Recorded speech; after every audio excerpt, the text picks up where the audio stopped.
Hello and welcome to Uncorking a Story. I'm your host, Mike Carlin. Today, I'm pleased to introduce you to Kim Dower. Kim has published 4 collections of poetry and has been nominated for 5, count them, 5, Pushcart Prizes. Kim's work has been featured in numerous literary journals, including Plume, Plowshares, Rattle, the James Dickey Review, Garrison Keillor's The Writer's Almanac, and Ted Kuzer's American Life and Poetry. Her latest collection is I Wore This Today for You, Mom, which will be released on April 19th. And is a rich, complex, heartbreaking, and funny anthology of poems on motherhood, being one and having one. Now you're making me think of my mom. Here today to talk about that and so much more is Kim Dower. Welcome to Uncorking a Story, Kim. Thank you very much, Mike. It's very nice to be here, and I'm ready to uncork. Let's uncork. Too bad I don't have anything to uncork right here, although it is still a little bit early in the afternoon for me. It's a little early. Yeah, I know, but it does make me want to uncork, but we'll uncork in a different way. Well, that sounds good. That sounds good. Well, I always start these off with the same question for everybody, which is, Kim, where does your story begin? Oh, my story begins in my bedroom at 251 West 89th Street, New York, probably when I was 5 or 6. And I think reading, I fell in love with A.A. Milne, and remember those books, Now We Are Six, and when we were very young. And I used to memorize those little poems. We're changing guard at Buckingham Palace. Christopher Robin went down with Alice. I loved them all, and I would read them to my dolls, and, because they would listen to me. Yeah. And also my grandmother, who is from Russia, Kiev, actually, would recite me poetry in Russian. And I didn't know what she was talking about, but Pushkin and all the greats and the music of it was so beautiful. So I think that poetry has always been inside me, a part of me. And I used to write little poems like so many children do. So I would say that it was born as a result of being read to. Mm-hmm. And the music of it was so appealing and narcotic. Narcotic. That's an interesting word. Now, how were the your dolls? Were they tough critics? Well, my dolls were very insulting. They'd fall off the shelf while I was reading, and I really don't miss my dolls very much. There's a great story. I don't know if you read the biography of Robin Williams, but in the beginning, they talk about how he was very lonely as a child. He was an only child. His father, I think they were living in Detroit or something, and he collected dolls. He collected dolls or action figures, and those were his friends. And I just remember reading that and thinking, oh my gosh, that's so sad. Here's this guy who brought me so much laughter in life, and then you kind of dig into this story about the dolls, just like stuck with me. Yeah, well, you can feel sorry for me, Mike. It was very sad. No, I think that that's how children develop an imagination, frankly. I mean, we develop it all different ways, certainly playing with children. And but when you're alone in a room and you create a world, whether they're with your action figures or your little cars or your dolls, there's a lot that goes on there. You're creating a world. And there's a lot to be said for being alone as a child, honestly. Yeah. Now, did you have any brothers or sisters growing up? Or? I had, and I have a brother, but he was 5 years older. And so, when you're 5 and 6 and your brother is 11 and 12, there's really not a lot going on there. Yeah. Except at dinner time. He's often doing his thing. But I was very happy with my world, frankly. My world and writing things, and it very much mimics today when I get in the zone, as we call it, in the zone of writing something and nothing really else matters. Plus I can do it with all kinds of distractions, music, hammering, all kinds of things, because when you're in that zone, you're in it. Yeah, I have a twin brother. So obviously we're the same age. But we have an older brother, Greg, who's 9 years older. He did not recognize our existence until we were 18. Yeah, well, there you go. So tell me, so this is, you're kind of growing up on the Upper West Side. You're reciting, you're hearing, poetry from your grandmother. You're writing things, performing, reciting them to your dolls. Um, when you were kind of getting older a little bit, what did you want to be like when you were a teenager? What did you want to be when you grew up? Oh my God, I just wanted to be safe. I was, in those days, they echo sort of today in a way. I mean, New York on the Upper West Side in the 60s wasn't what it is today. And I'm not even sure what it is today. But, I grew up in a neighborhood. It was fantastic. I loved it, but it was kind of rough. And at that time, I just wanted to get out of town. I wanted to go to college in Boston, as a matter of fact, because I read a lot about Boston. To me, that was a small town. Like you could take Boston and put it right on my street, and have the whole. And I just had a romantic view of, leaving the city, leaving my family, going to school in Boston, and I had no idea what I wanted to be. But it's funny because it was a very different school back then, Emerson College. It was a much smaller school, much easier to get into. And they specialized in radio, actually, communications, speech pathology. And I thought, hey, I could be a speech pathologist. And I remember going for the interview and, pretending that I got over a lisp. How do you like that? I talk like this when I was little, and which wasn't true. I was just making this stuff up. And anyway, the miracle is I got into the school, but the school had the most unbelievably great writing program that I had no idea about. Yeah. And it launched me right away as a poet. I mean, it changed my life in 1 minute. And I really credit teachers and luck for that. Yeah. So you're kind of going through that program, and I've talked to other people who've gone through Emerson College as well, and one thing that I always hear is like the networking there. The people you meet while you're there really does. It's really like half of the education right there. Yeah. So when you leave Emerson, and what happens next? Well, what happens next? I was very much a poet at that time. I spent 4 years doing nothing but writing poetry, having fabulous poets as teachers. And I loved Boston. I loved the community there. So I stuck around. I had, this is sort of weird to think of it now, but I had a whole full scholarship to the University of Iowa Writers Program, also to UMass. And guess what? I didn't want to go. I didn't want to go. And the head of the English department there, she was magnificent. Her name is Dr. Charlotte Lindgren. And she said to me, you can go to graduate school and you'll learn to write like everybody else in that graduate school program, or you can stay here and you can be an instructor and teach creative writing right here.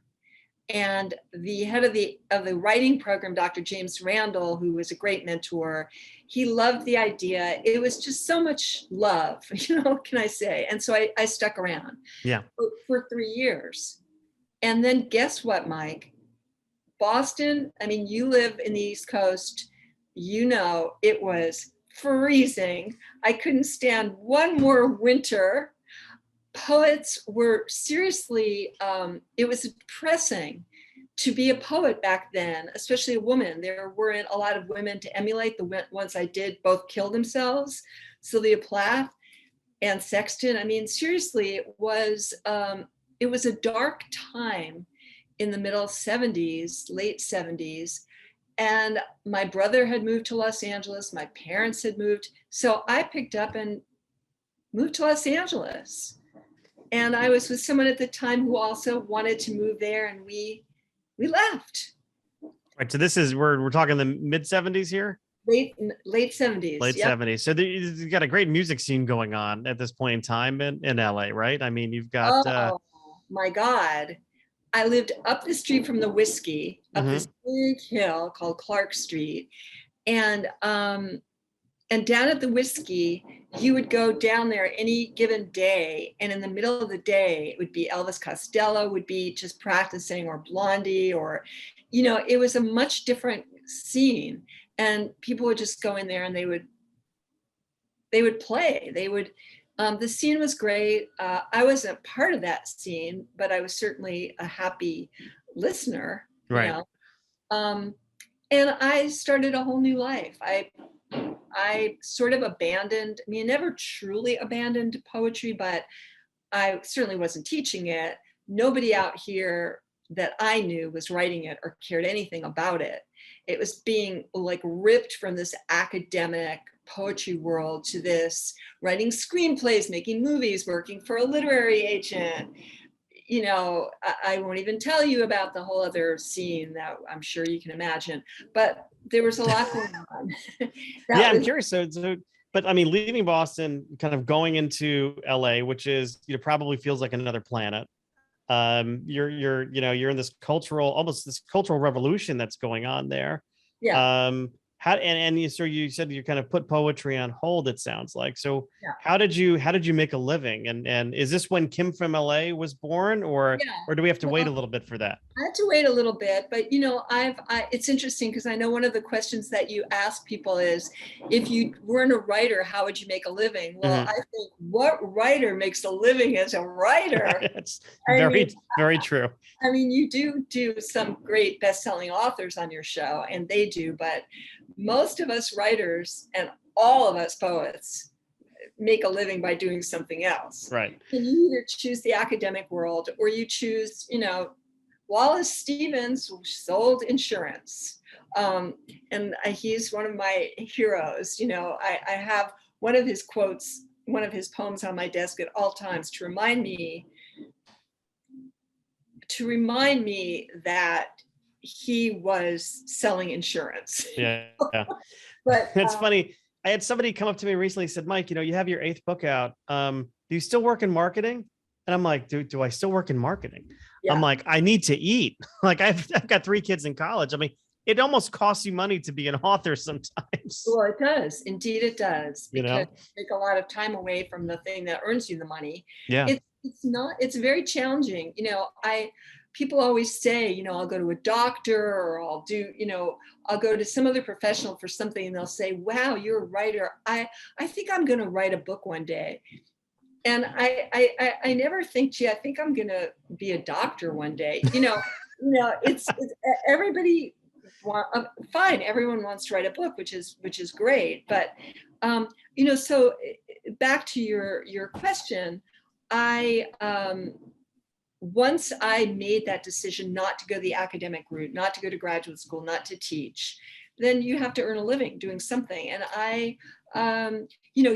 me as a publicist for authors.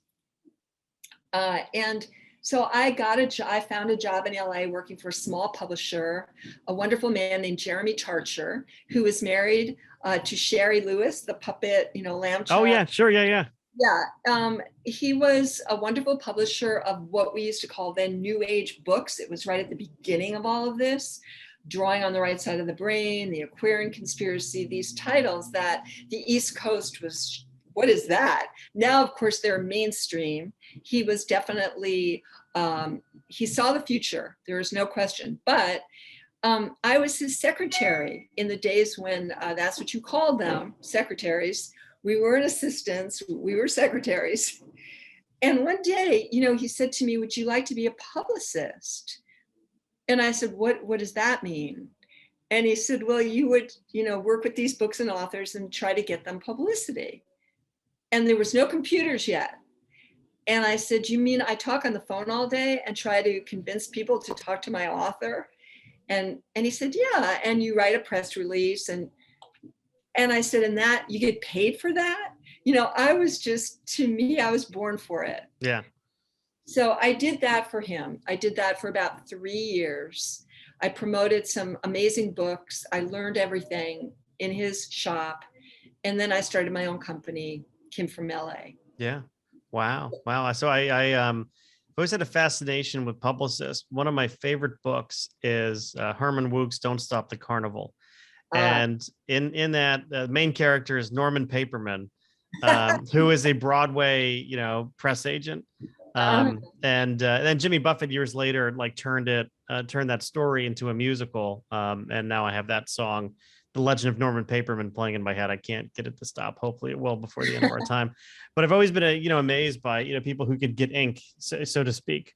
Because it is one of the biggest challenges. I think one of the, sometimes for aspiring authors and sort of green authors, they think the hardest part of the process, might be writing the book. And that might be true if they haven't really developed that writing muscle yet. But I think people quickly learn getting it in front of people, like, and getting the word out about it is equally, if not more so, challenging. Well, you're absolutely right. And there's two parts to this. And, we're talking to me now as a publicist, but I can also speak as a poet because I'm doing it for myself, as you can see right now. Yeah. It's there's two different jobs: writing the book and all that entails. And anyone who's ever written a book knows, and people who don't can imagine the work, the hours, the rewriting, the agony, the excitement, all of that. But it has nothing to do with then selling the book at the other side. How do you talk on a radio show? What things do you talk about? How do you be prepared? How do you be energetic? How do you keep that going? And someone has to get you on those shows. Someone has to sell you. I mean, it's daunting. If I start to think about it all, I would just go right back to sleep right now. But yeah. And yeah. Yeah. And like, if you're a true creative, it's hard to manage the business side of things. It's like, you're not, you didn't get into it to be a marketer. You got into it to share your art with the world. But speaking of which, let's talk about your latest collection, which is I Wore This Dress Today for You, Mom. Tell me about it, and the genesis of it. And I know Mother's Day is coming up. Yes, and I'm going to just do a horribly blatant plug right now, but this is a great gift for Mother's Day. And that is why Kim, the marketing person, wanted this book to come out in April, both for National Poetry Month, which is April, and for Mother's Day. So the publication date is April 19th. So, I wore this dress today for you, Mom. I've written 4 collections. This is my 5th. And I was thinking a few years ago, before the pandemic, the poems that resonate the most with people in my 4 collections, the poems that they ask to read at readings, and poems people write me about, many of the poems Garrison Keillor has chosen for the Writer's Almanac, God bless him, over the years, have been poems I've written about being a mother and having a mother. And my mother's dying and dementia, and they're sad, but they're also funny. My poems about my son. So I looked through the 4 collections and I pulled out all those poems, and I thought, wow. I mean, if I don't say so myself, these are like the greatest hits of these books. Mm-hmm. And these poems sort of get lost in collections. And then I had many, many more new poems. So I put it all together. Those poems, my new poems, and I brought it to my publisher, Red Hand Press, a wonderful publisher who creates the most incredible covers. And I said, let's do a collection. I Wore This Dress Today for You, Mom. And they said yes. And here we are 3 years later, and they did a hardcover book. It's a beautiful package with a little girl, and the dress on it is silver foil. And it's actually me when I was 3. We found this photograph, which is nuts. And it is, I think we say in the PR material, it's not just another Hallmark card. These are books that look under the hood of motherhood. And, and some of them are funny, some of them are sad, but they're very, heartfelt accounts of being a daughter and being a mother. Yeah, no, you're talking about your mother. My mother is 88. I was just with her last week in Florida. My mother and father are still Nice. together after 64 years. No one's murdered each other yet, which I'm surprised, frankly. But she's got some memory issues. And she's not really aware of them. It's one of these things where But it's hard to watch. Here's this person who basically was our rock. Smartest person I've ever met. Sharp as a tack. Still can do the New York Times crossword puzzle in pen. But the long term or the short term memory is a little challenging. It sounds like your mother's has some issues with that as well. Yeah, and what you say, I'll just weave that into poetry. Yeah. Poets and poems, what they try to do is explain the inexplicable, sort out feelings that are very hard to understand, and make sense out of what makes no sense. And when my mother was suffering from dementia, this is part of what I did when I was writing these poems, try to understand through the poetry what was happening. My mother too was smart and wonderful and funny and just great. And when she started to lose her memory, and she also had a great memory her whole life, Yeah. and prided herself on that. So when it started to go, as you're saying, it's very difficult to watch.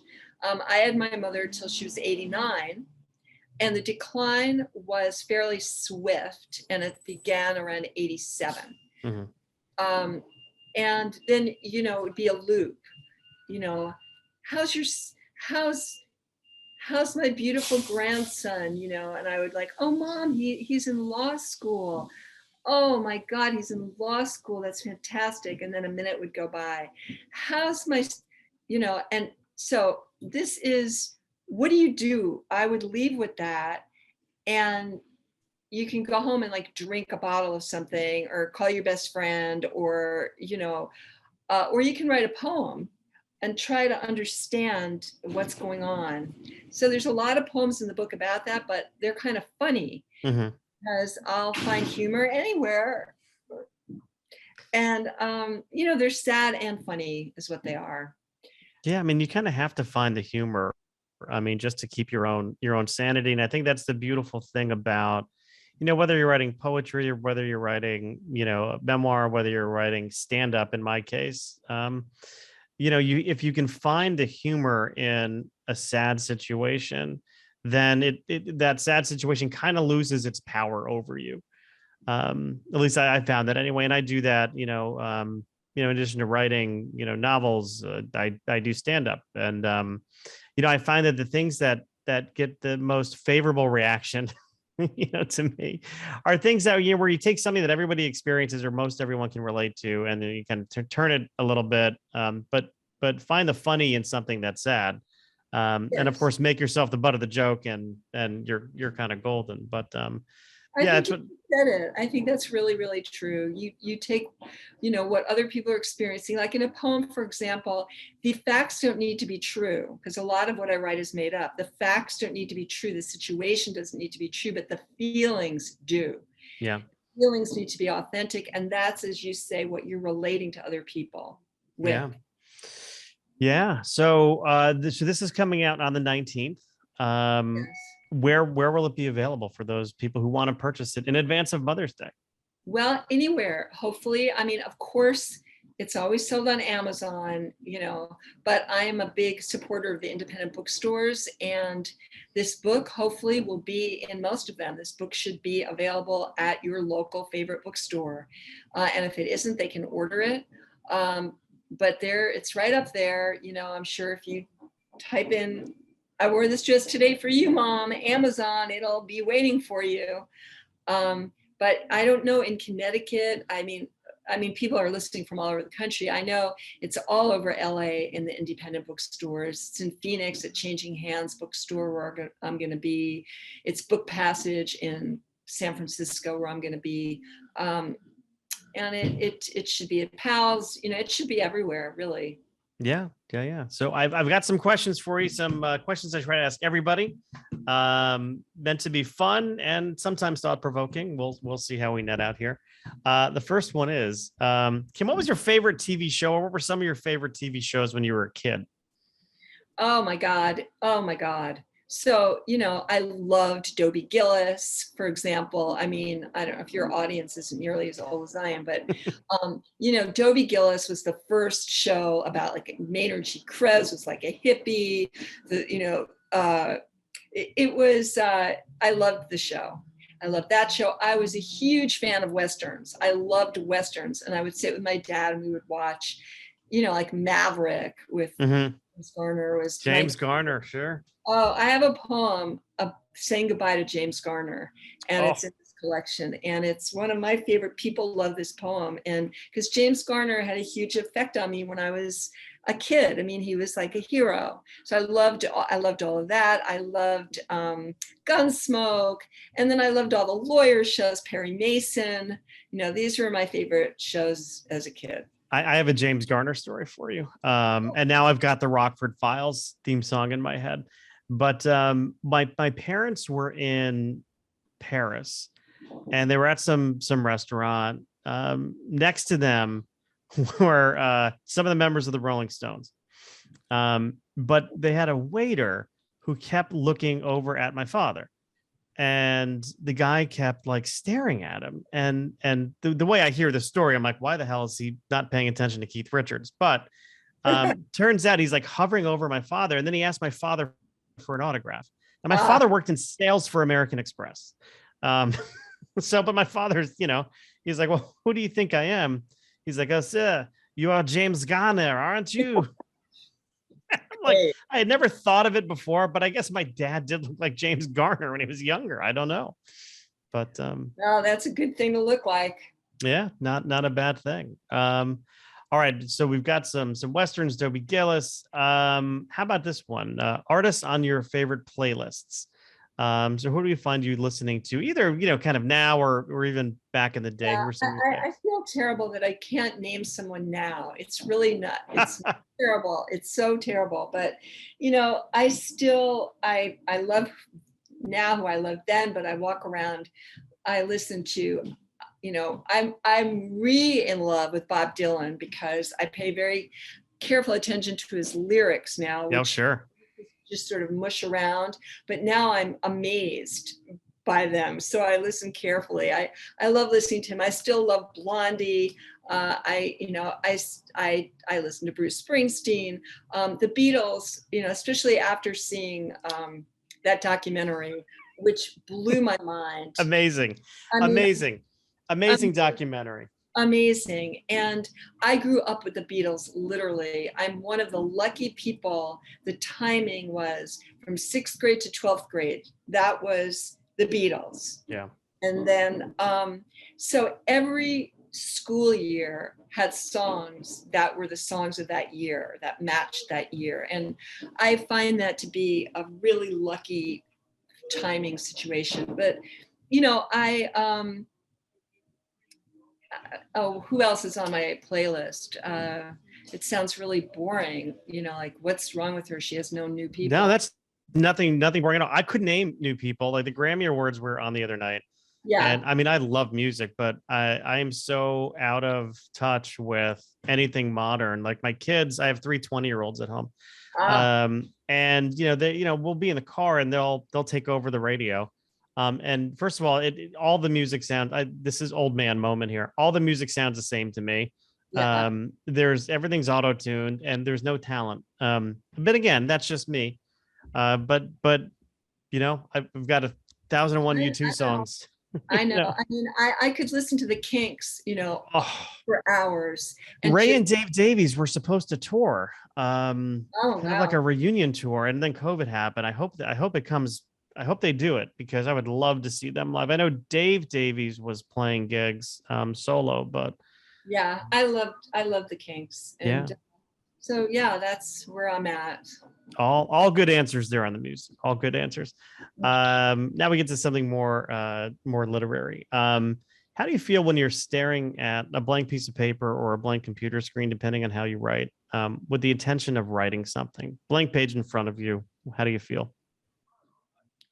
I just dive in. When I teach, I say there really never needs to be such a thing as writer's block. All you need is a prompt. Close your eyes and move your fingers. Do not edit.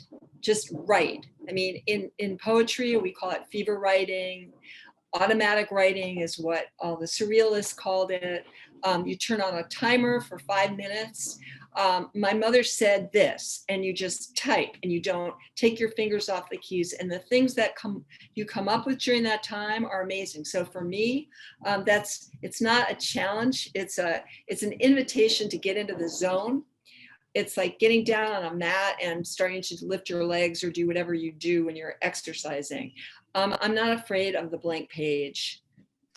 You mentioned writer's block. It reminds me, my sister-in-law gave me one of the most thoughtful gifts I've ever received, which is a coffee mug.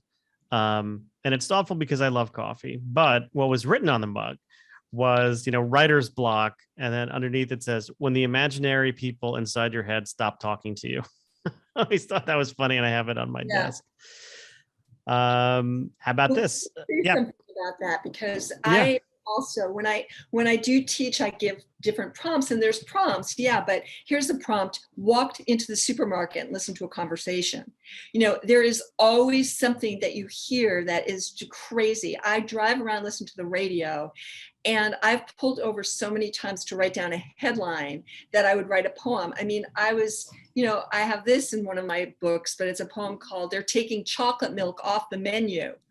And it was a lead story on the news. They were taking chocolate milk off the menu because obviously it's too much sugar or whatever. And I wrote, "They're taking chocolate milk off the menu. What's next?" And then the whole poem is about things that they're going to take away from children. So there's a prompt every minute of the day, in the headlines, in a conversation you overhear. And there's always something to write about. Yeah, you just have to be openly curious, I guess, right? I mean, that's part of the secret sauce, is letting your curiosity kind of guide you in those situations, because inspiration can happen anywhere. It can happen in the grocery store or in the car, or it could happen. No inspiration. There's no inspiration. Oh, tell me more about that. Well, I believe what you're saying. You have to be open to being hit with ideas and to see things. A poet, to me, is the responsibility is to be a journalist and to report what you see in a different way. So you're not waiting for inspiration. You're waiting for something to write about, to see, that you need to report, or that you need to process, or you need to turn inside out. I mean, there are moments, you might call it inspiration. I wore this dress today for you, Mom, for example, came to me one day when I looked in my closet and pulled out a dress. And it was Easter Sunday, and it was a day that she always liked to get dressed up, even though we didn't celebrate that holiday. And I saw it and I thought, I wore this dress today for you, Mom. That was inspiration, you could call it. But it was also at the moment that I was open to writing a poem about that thought. Mm-hmm. Yeah, it is such a great title. I mean, to me, just hearing it, I just kind of know what I'm about to open up and kind of get into. It's a beautiful title. Thank you.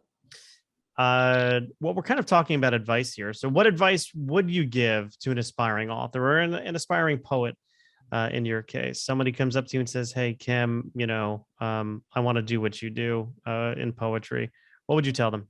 Well, if they want to do what I do, they're going to have to work really, really hard.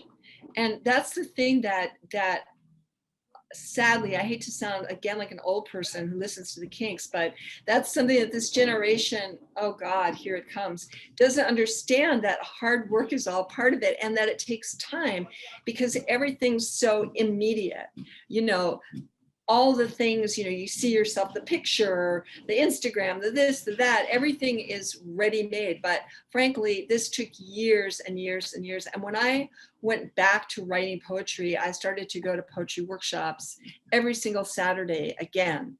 There's nothing better than adult education when you find the right workshop, people who are into it.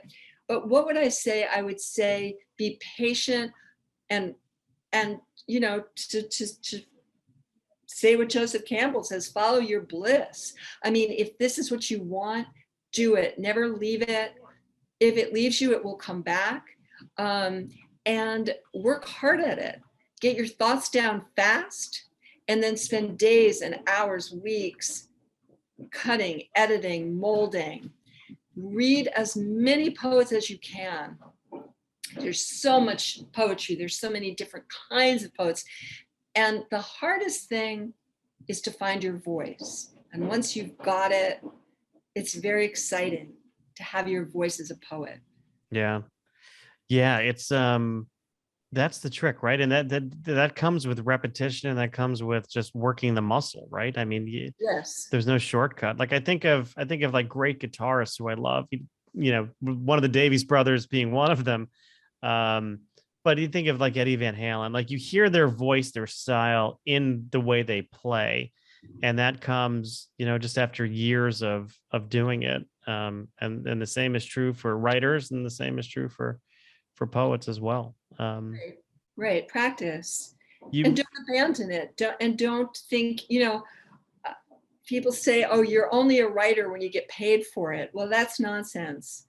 You just need to do it and get your work out there. There are a million opportunities today that didn't used to be, where you can send your poems out to online journals, and you can really get the work out there. right.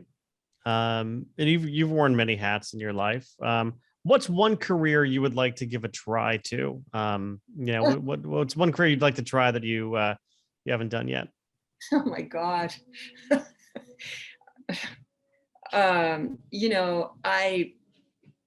I've done almost anything in the writing world, but I think, I find myself becoming a better and better editor for other people's work, which I never was before.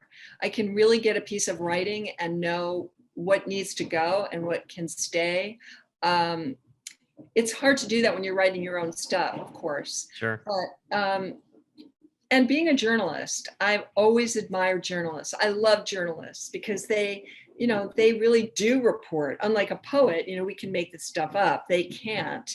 But being a really fine journalist, being concise, maybe the journalists do make the stuff up. But I was going to say that they shouldn't make the stuff up, but it doesn't mean they don't.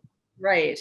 But I guess out of all of that, being a private investigator always has sounded kind of sexy and fun to me.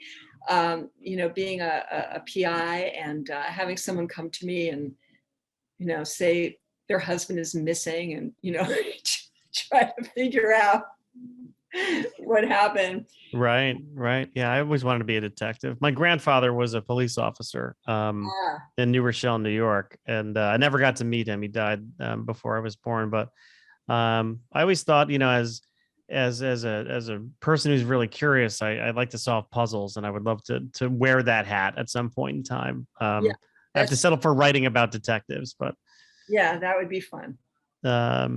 All right, so let's this is my Back to the Future question. If you could go back in time and give your younger self some advice, maybe it's that little girl, on the Upper West Side who's reading poems to her dolls. What kind of advice would you give your younger self if you could? Don't be so afraid of everything.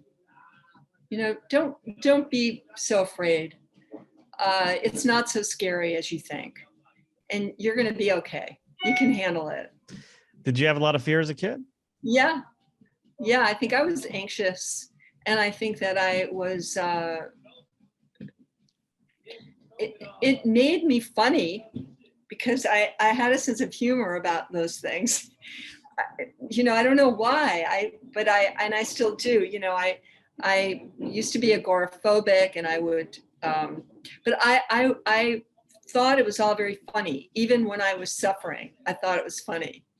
And so I just think trust yourself more. You're not going to fall apart. It's going to be okay. Yeah. It's going to be okay. It's going to be okay. Well, that's rather than toughen up, which doesn't really help at all, I would just say it's going to be okay, which is one way to toughen up.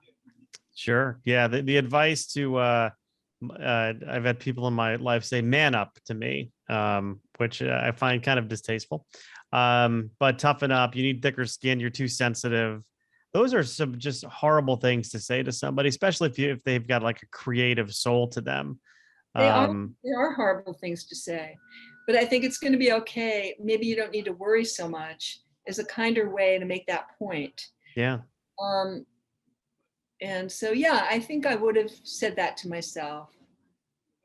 You yeah. know, And it was okay, right? You got to LA, you got to the sunshine.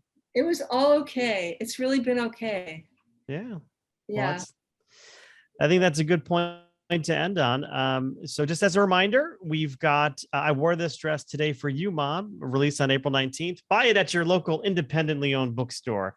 But if you can't, you can of course find it on Amazon and all the usual suspects. But let's give those indies a shot in this post-COVID era, or this almost post-COVID era. I don't even know what to call it anymore, to be honest with you. Right. Um, but thank you for that. And yes, thank you. I hope people enjoy it and give it as a gift.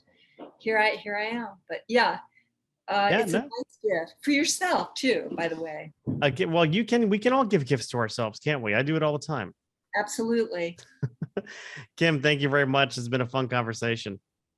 Thanks so much, Mike. Take care.